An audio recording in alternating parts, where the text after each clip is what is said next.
Сәлем достар, формулалар бойынша есептеу тақырыбына берілген С тобының есебін бірге қарастырайық. 134-ші есеп ұзындығы 75 метр, ені 30 метр, тік төртбұрыш пішінді жер телімін қоршау үшін қадалар қағылды.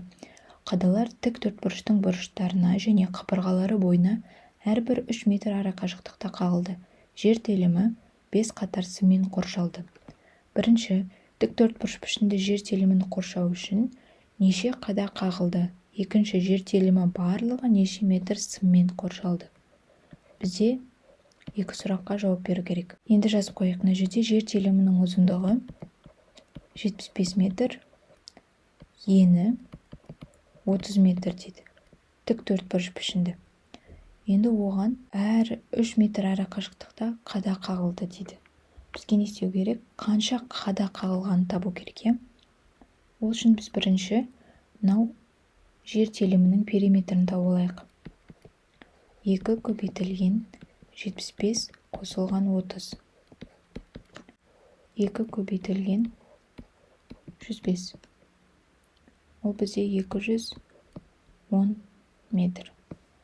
Сонда мына бізде жер телімі болса, оның периметр, яғни барлық мына жердегі қабырғасы 210 қосындысы.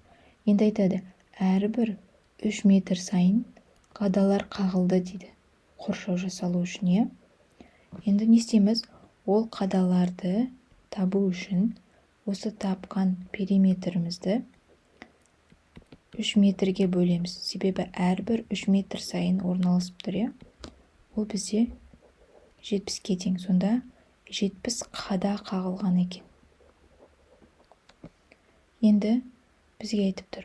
Жер телімі барлығы неше метр сыммен қоршалды? Жер телімі бізде мынау жер телімінің периметрі 210. Оны бір рет қоршап шықсақ 210. 2 рет қоршап шықсақ 420. Солай бізде 5 рет қоршалған дейді. Олай болса, істеміз 210-ды біз көбейтеміз 5-ке. Сонда бізде 1050 метр. Яғни 1050 метр сым керек қоршау үшін 5 рет. Жауабы бірінші. Бізге 70 қада керек екен. Екінші, 1050 метр сыммен қоршалды. 135-ші есеп. Сурет бойынша А, В, С үшбұрышының ауданын табыңдар дейді. Яғни біз мына боялып тұрған үшбұрыштың ауданын табуымыз керек. Мына жерде тік төртбұрыш берілген. Яғни мына қабырғасы 6 см дейді. Яғни қарама-қарсы қабырғасы да 6 см деген сөз. Мына жерде ұзындығы 14 см. Астын қарайық. Асы бізде 9 дейді. Олай болса, мына жақтағы қалғаны 14-тен 9-ды азайтамыз. Сонда неше шығады? 5 см. Яғни мына жер бізде 5 см екен. Мына тік төртбұрыш не істелген? Мына қараңыздар, диагоналі бойынша 2-ге бөлінген. Яғни мына жерде 2 үшбұрыш пайда болды. Мынаны О десек, мынаны Д десек, қарайық. ВОЦ деген үшбұрыш пен ВДЦ деген 2 үшбұрыш бір-біріне тең. Себебі не? Тік төртбұрыш диагоналі бойынша 2-ге бөліп тұр. Олай болса, біз не істейік? Бірінші берілген тік төртбұрыштың ауданын тауып алайық. Ол дегеніміз 14 көбейтілген 6. 84 сантиметр квадратқа тең. Енді мынау жарты үшбұрыштың ауданын табу үшін осы тік төртбұрышты 2-ге бөлем ауданын. 84 сантиметр квадратты 2-ге бөлем үшбұрыштың ауданын табу үшін. Сонда менде шығады 42 сантиметр квадрат. 42 дегеніміз мынау жарты үшбұрыштың ауданы және мынау екінші жарты үшбұрыштың ауданы. Мына жерде бізде кішкентай боялмаған үшбұрыш тұр. Сол үшбұрышты тауып, мынау үлкен жаңағы тауып алған 42 сантиметрлік үшбұрыштан азайтып тастасақ, мынау ортасындағы боялып тұрған үшбұрыштың ауданы шығады. Мынау үшбұрыштың ауданын қалай табамыз? Біз бірінші ол үшбұрышты тік төртбұрышқа толықтырып алайық. Ол үшін мен мынау 5 сантиметрден жоғары қарай алам. Бұл 5 сантиметр. Енді қараңыздар, менде тік төртбұрыш пайда болды. Мына жерде мынау көкпен берілген тік төртбұрыш пайда болды. Осының ауданын тауып алам. Оны мен астына жазайын. Ол тіктөртбұрыштың ауданы 6 көбейтілген 5, 30 сантиметр квадрат. Ал енді осы тіктөртбұрыштағы кішкентай үшбұрыштың мынау үшбұрыштың ауданын табу үшін мен оны 2-ге бөлем, 30 сантиметрді 2-ге бөлем. Сонда менде пайда болады 15 сантиметр квадрат. Енді қарайық. Біз білеміз, мынау үлкен үшбұрыштың BOC деген үшбұрыштың ауданы 42, ал мынау кішкентай BOA деген үшбұрыштың ауданы бізде 15. Олай болса, сол үлкен үшбұрыштан кіші үшбұрышты азайтып тастасақ, мынау боялған үшбұрыш шығады. Сонда мен жазайын. Ауданы, үшбұрыштың ауданы ABC деп жазып қоям. Осыны тауып жатырмыз. Ол үшін ауданы үшбұрыштың BOC-дан азайтамын ауданын үшбұрыштың BOA деген. Сонда BOC менде 42 шыққан жаңа. BOC. Мынау BOA. Сонда 42-ден 15 сантиметр квадратты азайтып тастаймын. 27 сантиметр квадрат.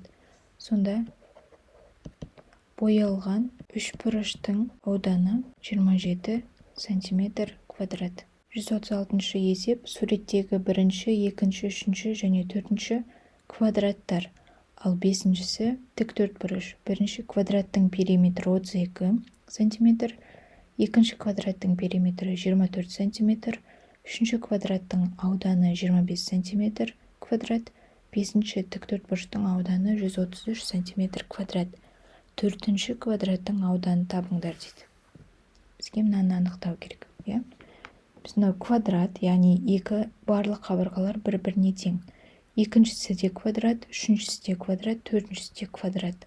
Ал бесіншісі бізде тіктөртбұрыш, яғни қарама-қарсы ғана қабырғалар бір-біріне тең. Енді қарайық. Номер біріншісі квадраттың периметрі берілген. Формуласы бізде қандай еді? P тең 4A еді. Бізде 32 сантиметр. Бізге табу керек оның бір қабырғасы неше. Олай болса А тең 32 бөлінген 4. Ол бізде 8 сантиметр. Яғни бір қабырғасы 8 сантиметр екен. 8 сантиметр. Енді екінші квадраттың периметрі берілген. Ол бізде 24. 24 тең 4 қабырғасы Б деп қойын. Периметрдің формуласы. Енді Б-ны табу үшін 24-ті бөлемін 4-ге. Сонда 6 сантиметр екен. Мынау екінші тұрған квадраттың қабырғасы 6 сантиметр. Жақта 6 сантиметр.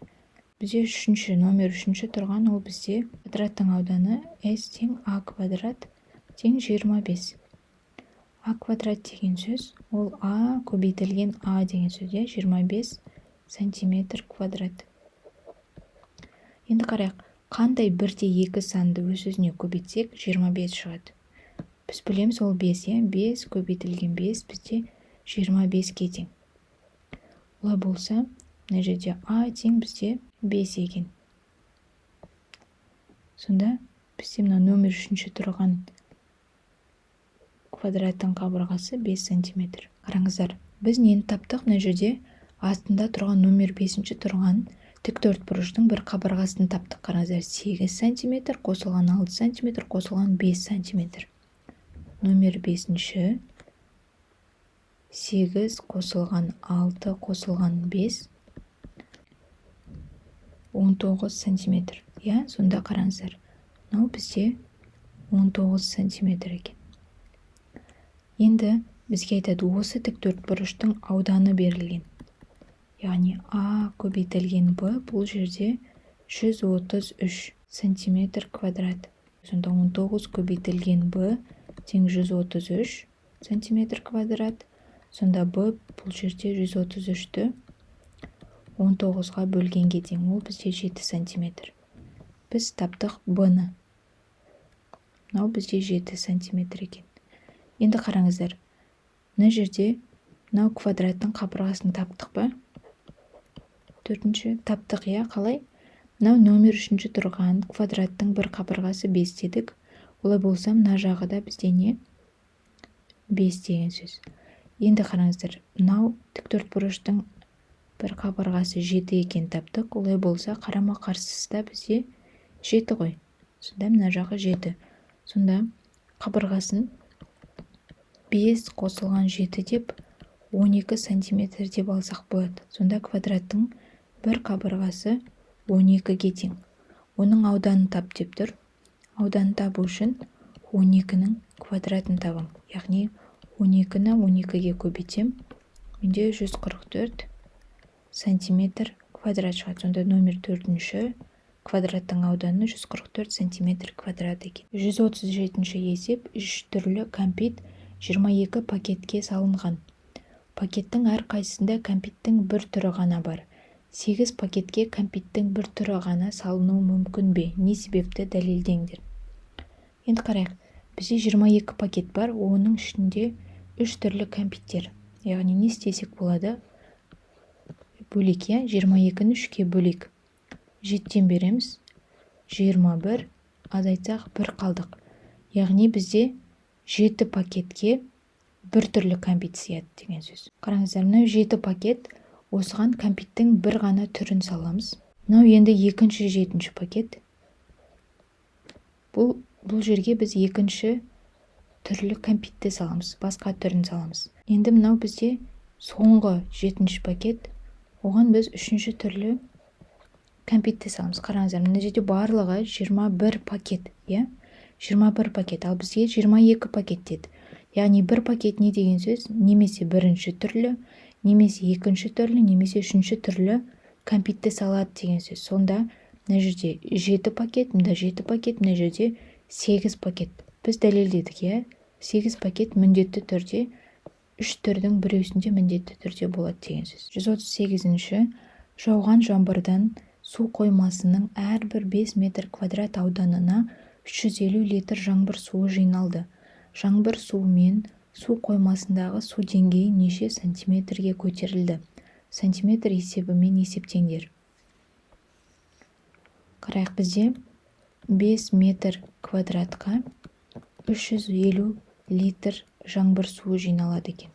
Енді 1 метр квадратқа неше литр жиналады? Соны табайық. Ол үшін 350-ді бөлеміз 5-ке, 70 шығады. Сонда бізде 1 метрге 70 литрдан екен.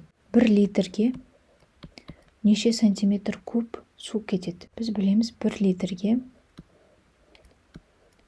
1000 сантиметр куб кетеді. 70 литрге неше сантиметр куб кетеді?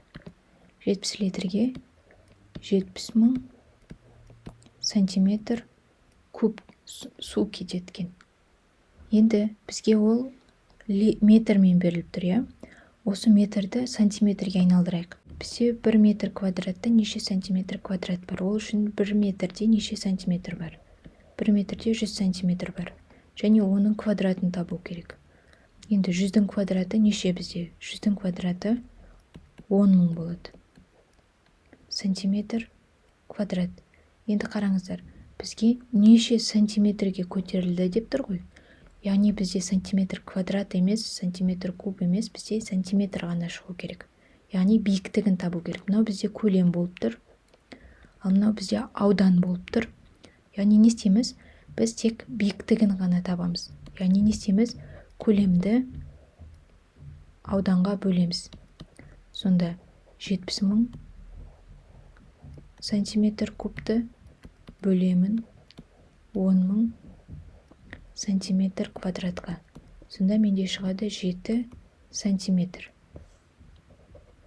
Сонда жаңбыр 7 сантиметрге дейін көтеріледі екен. 139-шы: тік бұрышты параллелепипедтің енінен ұзындығы 3 есе артық, ал биіктігі 2 есе кем. Тік бұрышты параллелепипедтің 3 өлшемінің қосындысы 54 сантиметр. Тікбұрышты параллелепипедтің боялған бөлігінің көлемін табыңдар. Енді қарайық, бізде А ұзындығы, Б ені, С биіктігі болсын. Бізге айтады, мына жерде биіктігі енінен 2 есе кем. Егер біз биіктігін x дейтін болсақ, ені 2x болады, иә? Ал айтады, ұзындығы енінен 3 есе артық. Яғни 3 есе артық 3-ке көбейтеміз енін. Сонда бізде 6x шығады. Бізге айтады, 3 өлшемнің қосындысы 54 см. Яғни x қосылған 2x қосылған 6x бізде 54 см-ге тең. Енді барлығын қосайық. X-қа 2x-ті қосамыз 3x, 3x-қа 6x-ті қосамыз 9x тең 54. Сонда x тең 54-ті 9-ға бөлеміз 6. Яғни x-іміз 6. 6 дегеніміз бізде биіктік шықты, иә? С. Сонда биіктігі 6 см, ені 6-ны 2-ге көбейтеміз 12 см, ал ұзындығы осы енін 3-ке көбейтеміз. Немесе биіктігін 6-ға көбейтеміз. Ол бізде 36 см. Енді бізге айтады, көлемді табыңдар деп тұр, боялған бөліктің көлемін табыңдар. Боялған бөлік бізде параллелепипедтің жартысы болып тұр. Біз оның көлемін табу үшін бірінші толық параллелепипедтің көлемін тауып алайық. Сонда v тең барлығын көбейтеміз, 6 көбейтілген 12 көбейтілген 36. Сонда 72-ні 36-ға көбейтсек, 2592 см куб шығады. Параллелепипедтің көлемі. Енді оның боялған бөлігінің көлемін табу үшін біз не істейміз? Оны тек қана 2-ге бөлсек болады. Сонда 2592 бөлінген 2-ге 1296 см куб. Бұл бізде боялған бөлігінің көлемі болады. 1296 см куб. 140-шы есеп. Суретте кескінделген жәшікке неше қорапша кәмпит сыяды дейді. Бізде жәшік берілген, оның мына жерде ені, ұзындығы, биіктігі берілген, және кішкентай қорапша берілген 8, 15, 10 см-лік. Көлемдерін табайық. В1 бұл үлкен жәшіктің көлемі болсын. 24 көбейтілген 60 көбейтілген 20. Сонда бізде 24-ті көбейтеміз 1200-ге. Шығады 28800 см куб. Енді қорапшаның көлемін табайық. 8, 15, 10. 8-ді көбейтеміз 150-ге. 1200 см куб. Енді біз не істейміз? Қанша сыятынын білу үшін екі көлемді бір-біріне бөлеміз. 28800-ді бөлеміз 1200-ге. Сонда бізде шығады 24. Яғни 24 штук қорапша кәмпит.